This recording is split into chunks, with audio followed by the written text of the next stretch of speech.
What is up, world? It is Mason with Business Breakdown, and this is our second episode ever of Real Talk about real business. And today we have a very, very special guest, one of my good friends, the guy who actually sold me the biggest and most expensive thing I've ever bought in my entire life. You gotta really trust someone like that, you know what I mean? You know what I mean? So, if you're sitting there at home, put your hands together for my man, Gene Friedman. All right, Mason, thank you. Hey, check it out. So for anybody who doesn't know Gene, Gene's been in the real estate industry his whole life. He sold me my house that I'm still in here right now. I redid the whole thing. I love the whole thing. Like, I had an amazing experience buying my house with him, and I will buy every piece of property, or I will work with him with every piece of property I buy for the rest of my life. Thank you. Absolutely. So, Gene, tell us, give us a little background about yourself. Tell us what you're currently doing, and we'll dive a little deeper into your history as we get going. Mason, what we do is we go full circle and we come back to where we started. So what am I doing now? I'm learning the real estate market again. As things are changing with everything else that's going on in the world, the market's definitely changing, and just trying to stay on top of it and help as many people as I can. Excellent. Yeah, no, things are crazy. I mean, like, my house alone, I've had it now for 2 or 3 years. It's gone up like $90,000. Yeah, 90,000 on the surface, but with everything you've done to it, probably more like about 150,000. Yeah. I mean, there's a lot of work that's been done here, and still a lot to do for sure. But yeah, like what's causing especially in Vegas, and because I see this making waves all over on the news, like the Vegas housing market's exploding, and the housing market in general. So what's doing that? You know what? The explosion is a lot of hype, in my opinion. Ultimately, what we're stuck with now is people in homes that, number one, are renting homes and not moving out because they're not making their payments. Or a lot of people, unfortunately, are in forbearance where they're not making their mortgage payments. So what that's done is eliminated more homes coming on the market for sale. So that's a supply and demand thing. There's no supply, so the demand is up and the prices just keep escalating. But at a certain point, that kind of has to. Yeah, when's the bubble going to happen? Yeah. Well, there's a little difference in the market this time, though. People in their homes have equity, unlike what happened back in 07, 8, 9 last time.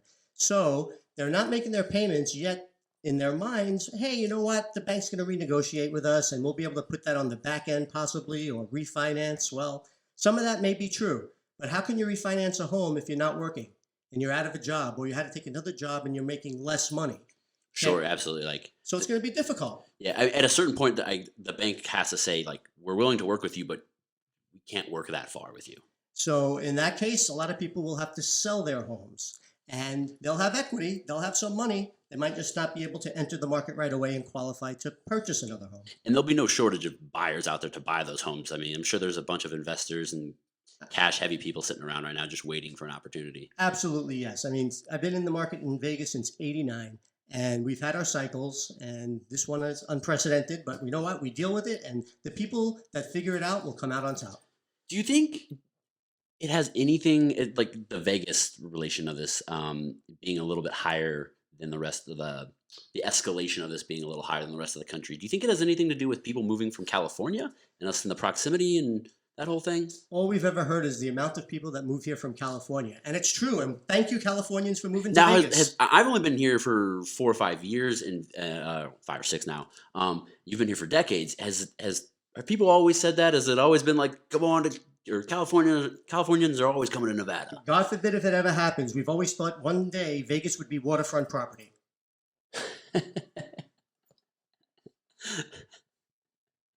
Never know. Yeah, hey, you know, I mean, home values keep going up then, huh?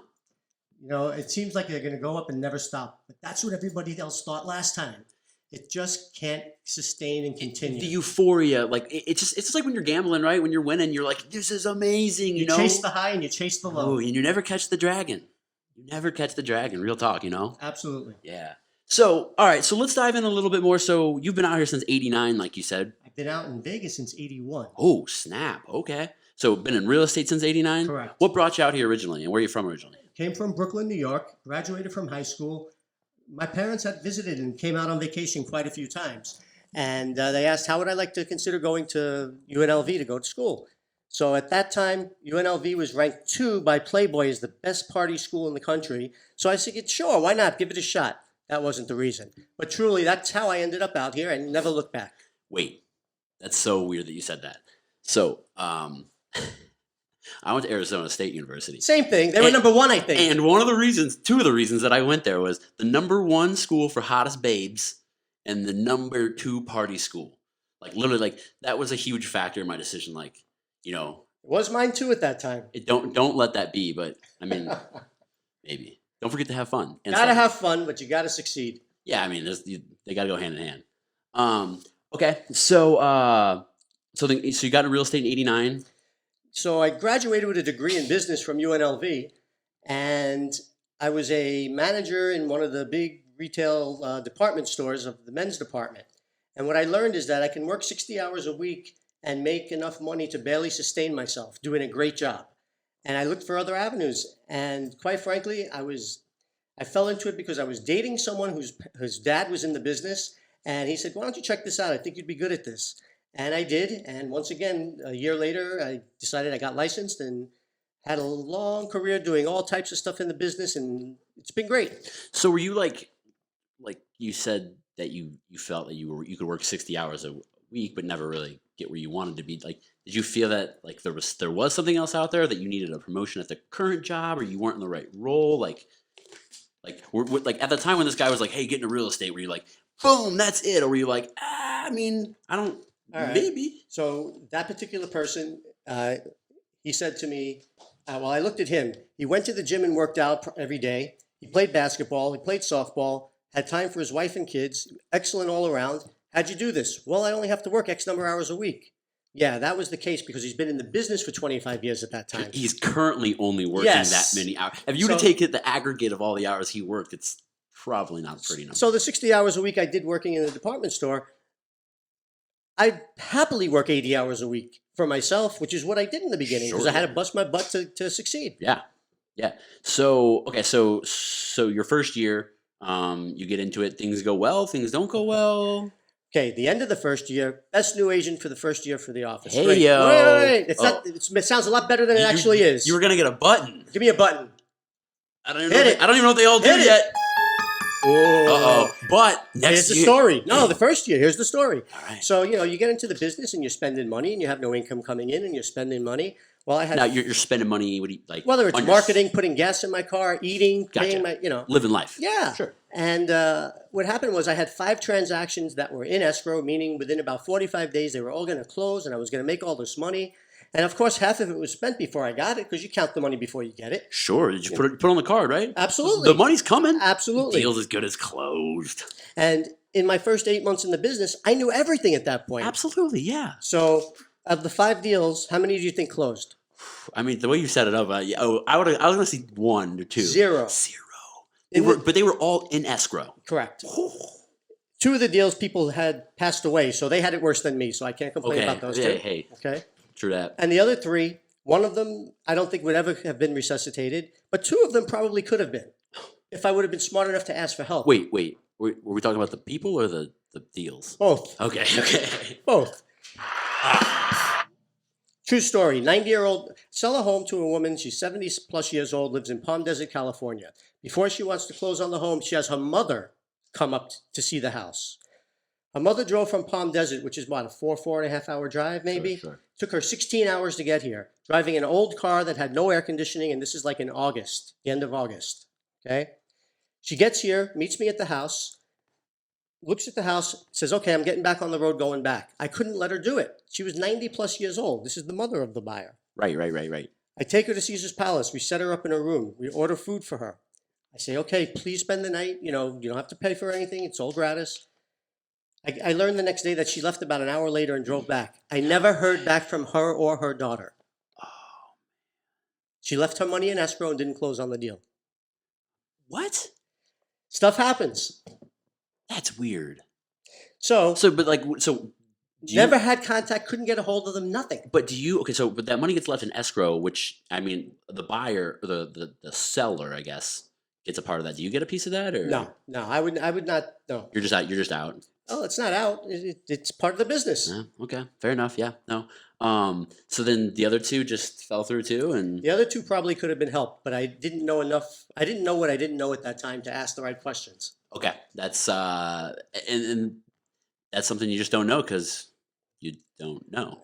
But there's a reason why you have managers and assistant managers and help in the office. Just gotta ask. Sure. No, and I think that's the lesson you kind of learn from that as you get older is like, hey, you got to know that you don't know, but you got to know when to ask someone so that you do know. It's okay to ask for help. Absolutely. I ask for help all the time. My employees, one of the guys, I made a mistake the other day, which happens all the time. And he was like, "Oh my gosh, you made a mistake. You're human." And I was like, "What?" I was like, "Dude, I make mistakes all the time. The difference is I've made so many mistakes so many times that I'm just way quicker at fixing them." Either that, or once you make them once, you don't make them Yeah, again. and those two, but occasionally you make them twice. Of course. It happens. It happens. So anyway, you were balling out. You were spending your 5 house deal that you didn't Yes. get. So first year ends, and I get a trophy, and I made very little money. I made like 30 grand my first year was about a 6 month period from when I started. Okay. Second year, I learned what I could. I followed the people that were successful and did what they did. And my first full year or second year in the business, I made about $180,000, Oh. which was great. Well, so what was the difference maker though? You said you did what they did. What was a couple of the big things that you did that you weren't doing before that you learned from those people? So I decided to just concentrate in one area to me to gain business. And I was successful at it. So I continued to do more of that. There wasn't a need for me to try 15 different things. If I can do one thing really well, let me master that and then start another one. And I Sweet. decided to go that way. I'm So not was it saying like- that's the best way, Yeah, but that's the way right. I So did was it like single family homes or how? it. It was single family homes. But what I would do is I would deal with homes, not that you have them in today's market, that would expire, that other realtors couldn't do it.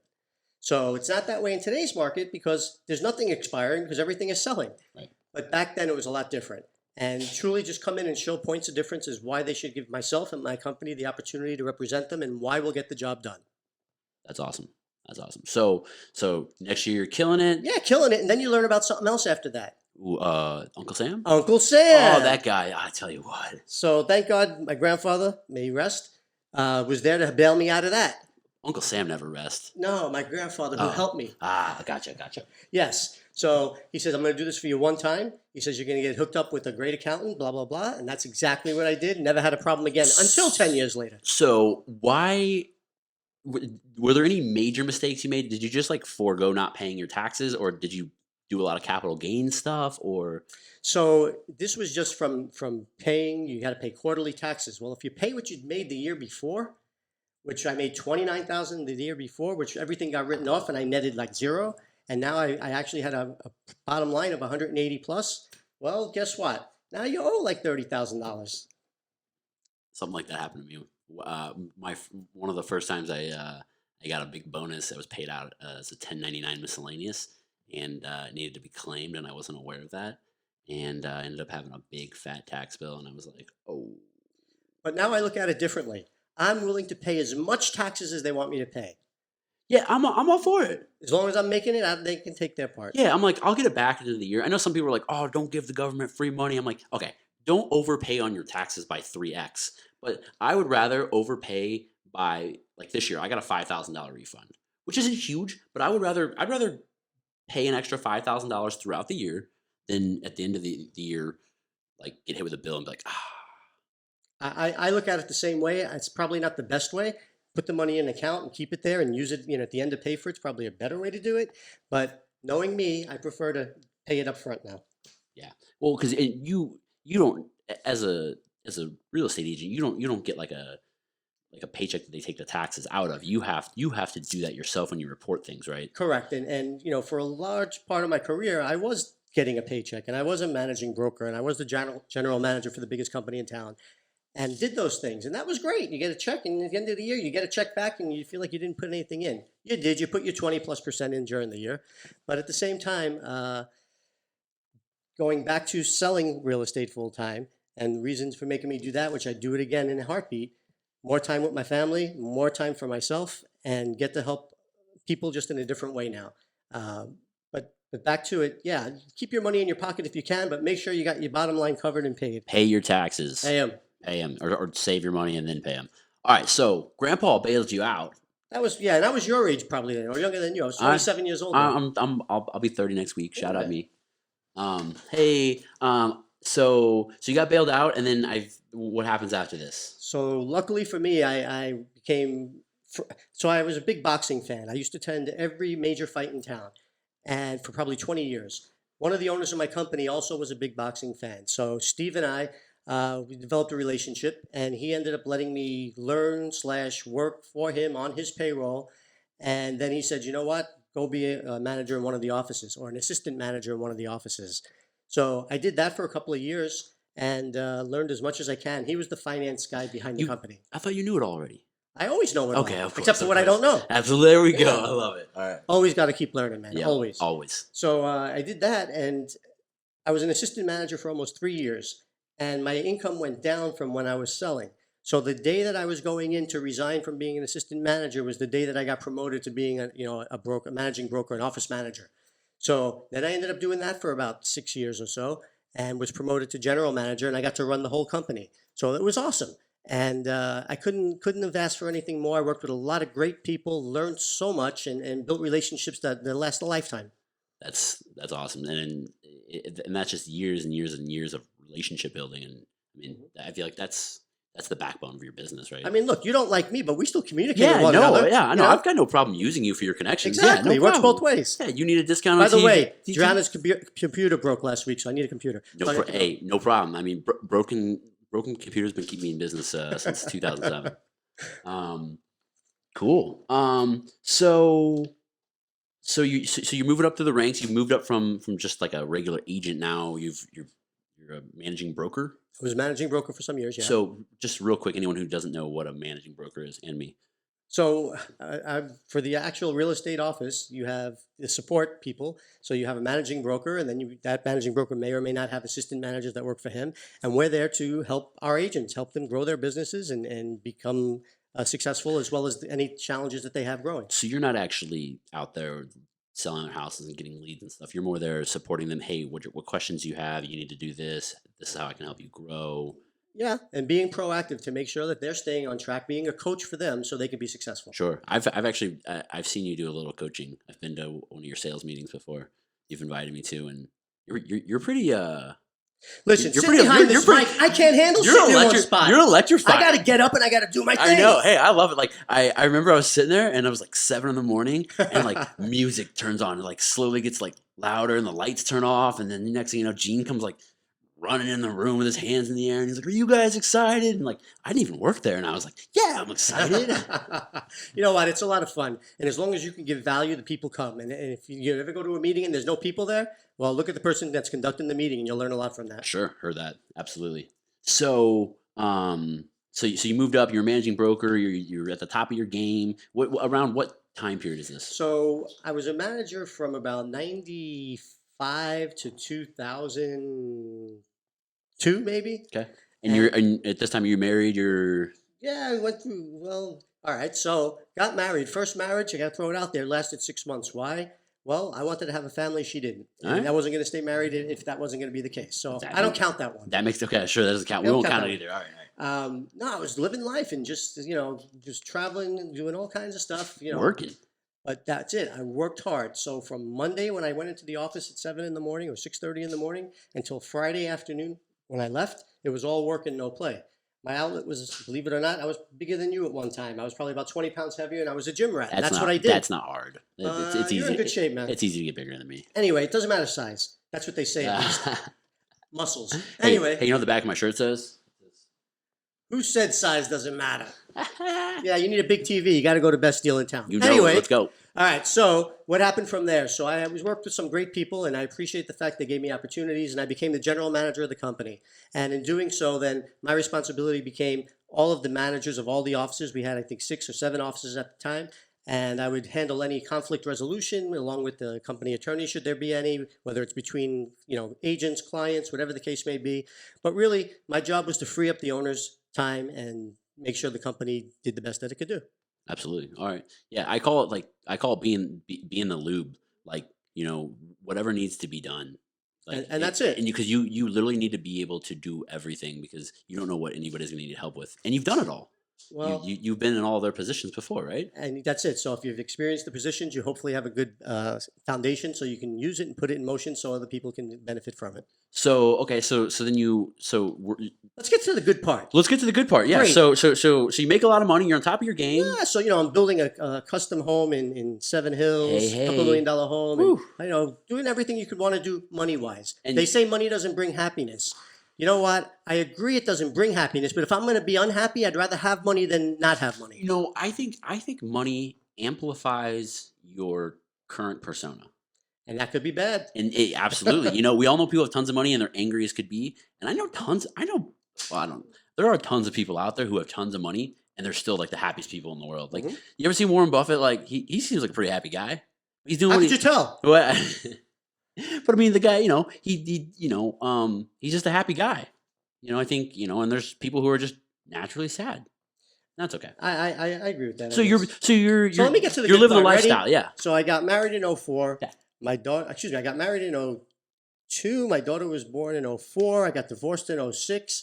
I was no longer general manager of the company in 07. Oh man, it's going down. And in 08, when the market hit, Gene said, you know what? I'm going to be there for my daughter. I'm not going to work. Let me retire. I think I can make it happen. I think I have enough saved up. Well, that's where everything hit the fan. Was I the best dad for my daughter? In my mind, I thought so at the time, but I probably wasn't because as things started getting bad a few years later, I probably wasn't in the game the way I should have been. So what started this whole downfall? Because it sounds like you were at the pinnacle. You were everything you could possibly want. I would agree with that statement. So what happened was, like I said, so my daughter was born. It was awesome. Got divorced. Things were affecting me. When I didn't have my daughter, it would affect me. And I didn't realize it at the time, but I started doing some things I probably shouldn't have done. And bottom line is I blew a lot of money gambling. And having gambled over 6 years now, have no I did it in my mind. It was, hey, you know what? I got nothing to do. I don't want to associate with anybody else and just going to bury my head and go gamble when I don't have my kid. And that's what I did. No, yeah, and I mean it gets you get accustomed to patterns in your life and stuff, and you show up at anytime you're sad, all of a sudden your daughter's not with you. You're like, I go to the casino because I'm bored. I got nothing to do. All of a sudden, everything in your life you're sad. You end up, and it could be drinking, casino. It took me about 4.5 years to truly get my head out of my ass, excuse me, and to get back on track to where I wanted to be and where I needed to be for me. So did you go from top of your game, like we said, didn't have a financial worry in the world, didn't have anything, to absolute broke? I mean, Yeah, I'll say so. When you get something in the mail that tells you owe $1.2 million to the IRS, that was a good start. well, that means you made more than $1.2 million, though, right? That's what I said. I'll pay as much as I need to pay. Sure. If I had it. So no, truly, it was it was a 5-year process. And I'll tell you, the bottom line was I wrote a check. You can laugh. It cost me a certain amount of money to get to this point, but I ended up writing a check for $500. Wow. And I was expecting to have to pay about 70 something thousand when that happened. And ultimately, so fast forward, I got back and started working. I was managing an office for a small real estate company, and anyway, she sold the company. So now I don't have that position anymore. And at that point was when we were doing the final negotiations. So I had no job. I was unemployed. And the woman that I dealt with the IRS, she said, you know what? Send this in. Send me a check for $500. We'll give you the agreement and you'll be done. And that's what happened. So I got lucky. Wow. But you make your own luck. I believe that too. You know what? I agree with that. I don't even like the word luck. I think luck makes it sound like there's magic floating around and certain people have more and less of it. Mhm. I think it's more about frequency of putting yourself in positions. So, and that's exactly what it is. So we all get up in the morning. We all have the same amount of time to deal with in a day. And it's what we do with ourselves that get us to where we want to go. So, Absolutely. but I had to get out of my own head to be able to get back to do that. Nobody believes it. Like 9 times out of 10, it's you. It's your fault. You're the one in your way. It's always your fault. It's not your boss. It's not your sister. Once in a while, there are obstacles in your way that are just out of your control, and those are few and far between. You can only control what you can control. Absolutely. And typically it's your attitude, it's your habits, it's your like you said, it took you years though to change those habits. It's not something you just like. You're not just going to wake up out of bed one day and just be like, all right, everything's good to go. Like I'm a different man. Like it's a process. Tell you what, I wasn't a big TV watcher other than sports, and for about let's say a 3 year period of time, I could tell you every episode of every CSI and Law and Order that there was. I never want to watch those shows again. Not that they're not good, but you know what? I could do better things with my time. And is that how you kept yourself from engaging? Oh, my in brain's out. Yeah. Yeah, it's real. Yeah, from engaging in any destructive behaviors. No, what kept me level was the fact that I had my daughter half the time back then. And with that being said, that's what if it wasn't for that, who knows what could have possibly happened. Maybe I would have came out of it sooner. Who knows? But I give a lot of credit to her. I mean, she's 16 now. She's with me 5 days, 6 days a week, and I wouldn't have it any other way. I've met your daughter tons of times, and she's a big personality. So I can imagine just not having her around is very noticeable. Like, I mean, one, she's your daughter, obviously, but like, there's probably like if your day to day is an 8 to a 9, typically on the energy level. Without her, it's probably closer to a 6. But I know where she gets her. I know where she gets her character from. Character. That's the word you're going to use. This is supposed to be real talk, man. Character. All right. I like your character though. That's why. Hey, like I said, you sold me my house. That's the biggest purchase I ever made. Yeah. Well, I appreciated that opportunity, and it took a little bit of maneuvering, but we got it. Yeah, no, but I got the perfect place. I think so. I mean, I'm still here, and I'm still cranking away and still making it my own a little bit. There you go. So, all right, so you got your life back on track. You got your head in the right spot. There you go. You got out of your own way, and you started to say, all right, time to rebuild. I got my daughter's my primary focus here. She's my driving factor behind this, and I need to take charge and get started. So, what was your next kind of big move from there? And So big move for me was I got to a point where I moved back in at my parents' house for about a year's period of time so I can save my money and get back on my feet. But I had a plan and I followed the plan. And that's what we did. And quite frankly, to have my daughter there with my parents was an awesome thing. I'm an only child. My daughter's an only child. She's my only child. And that's it. So I had my plan, and that was I got to go back. I got to go get a job. And when I say job, it's not a job. I really enjoy what I do all this time. Otherwise, I wouldn't do it. yeah, no, you have to. It's not easy being a real estate agent or being in the real estate industry. So what happened was I got back and let's fast forward. Where are my licenses now? I'm with Gavish Real Estate, Century 21 Gavish. Shout out Gavish. There you go. Ito. Anyway. Ito. And with that, he gave me the opportunity. I was the director of operations at the company. But you're still working a lot of hours. You still have a certain amount of money you can make because you're on salary, even though there are bonuses. And my daughter at that time, this is 5 years ago, she's 11 years old and she's getting older. And you know what? I'm only going to have so much time to spend with her. So no longer in that position and selling real estate again. What does that do for me? That means as soon as I leave here today, I get to go pick her up because she's getting her hair done right now. Couldn't do that if I was on salary somewhere and we're getting a paycheck. Right. So I'm disciplined enough after all this time and after coaching hundreds and thousands of agents over the years that I just got to do what I tell everybody else they should do, and the business happens. It's that easy. Doesn't matter what the market is. There's always going to be people that are buying and selling. Absolutely. Yeah. No, I think so would you say that you work like you don't work less as much as you have the flexibility to, instead of work you have to work 8 to 5 and you can't get to pick up your daughter at 3, you can work 8 to 2:30 or 8 to 2, pick her up, hang out with her, and then at night do your thing. I think you even talked about you have a new hobby that you're into. Yeah, that's another story, but I'll answer your question. All right. So yes, it gives me the freedom. So if I have appointments with people, you got to have your appointments. There's nothing you can do about that.